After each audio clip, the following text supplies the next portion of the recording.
మోకాళ్లు నడుము నొప్పులకు ఆపరేషన్ అవసరం లేకుండా ప్లాస్మా థెరపీ ద్వారా చికిత్స అందిస్తున్నారు డాక్టర్ కార్తీక రెడ్డి గారు. వేద pain clinic JNTU metro station దగ్గర హైదరాబాద్ 8186959697. ఒకసారి తప్పు చేయడం అంటే మరో తప్పుకు పునాది వేయడమే. ఒక తప్పును కప్పిపుచ్చుకునేందుకు మరో తప్పు చేయాల్సి వస్తుంది. అలా తప్పుల మీద తప్పులు చేస్తూ పోతే జీవితం నేరమయం అవుతుంది. దానికి కొందరు ప్రముఖుల జీవితాలే ఉదాహరణ. జీవితంలో సక్సెస్ అయిన వ్యక్తులు ఒక్కసారి తప్పుడు దారిలో నడిస్తే ఎలా ఉంటుందో ఇప్పుడు చూద్దాం. హైదరాబాద్లో వరలక్ష్మి టిఫిన్స్ ఎంత పాపులరో ప్రత్యేకంగా చెప్పక్కర్లేదు. ప్రతి ఫుడ్ యాప్లోనూ మంచి రేటింగ్ ఉంటుంది. హైదరాబాద్లోనే 10 బ్రాంచులున్నాయి. రోజు లక్షల్లో ఆదాయం వస్తుంది.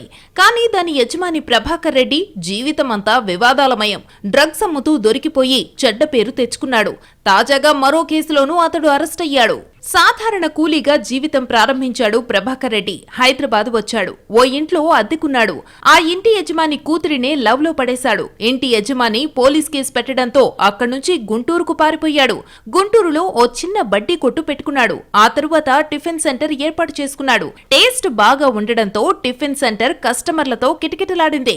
అక్కడితో అతని దశ తిరిగింది. వరలక్ష్మి టిఫిన్ సెంటర్ పేరుతో గుంటూరులో చాలా ఫేమస్ అయ్యాడు. భార్య తల్లిదండ్రులు చనిపోవడంతో మళ్లీ హైదరాబాద్ కు చేరుకున్నాడు.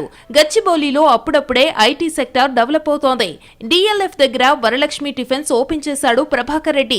టిఫిన్ సెంటర్ సూపర్ సక్సెస్ కావడంతో వ్యాపారాన్ని విస్తరిస్తూ పోయాడు. హైదరాబాద్ లోనే 10 వరకు బ్రాంచులు ఏర్పాటు చేశాడు. ప్రతిరోజు లక్షల్లో వ్యాపారం జరుగుతోంది.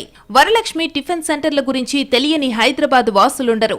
అక్కడ టిఫిన్ కు అంత డిమాండ్, ఎప్పుడూ రష్ గానే ఉంటుంది. కానీ అనూహ్యంగా డ్రగ్ కేసులో అరెస్ట్ అయ్యాడు ప్రభాకర్ రెడ్డి. ఆ కేసులో బెయిల్ వచ్చింది.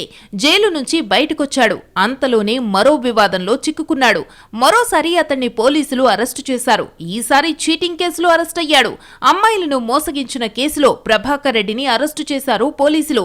తమను పెళ్లి చేసుకుంటామని చెప్పి మోసం చేశాడంటూ 2 యువతలిచ్చిన ఫిర్యాదులతో గచ్చిబౌలి పోలీసులు అతన్ని అరెస్టు చేశారు. పెళ్లి పేరుతో తనను లొంగదీసుకున్నాడని, ఆపై మోసం చేశాడంటూ ఓ బాధితురాలు గత జనవరిలో ఫిర్యాదు చేసింది. దీంతో పోలీసులు ప్రభాకర్ పై కేసు నమోదు చేశారు. అతడిపై 417, 420, 354A సెక్షన్ల కింద కేసులు పెట్టారు. చివరకు అతన్ని అరెస్టు చేశారు.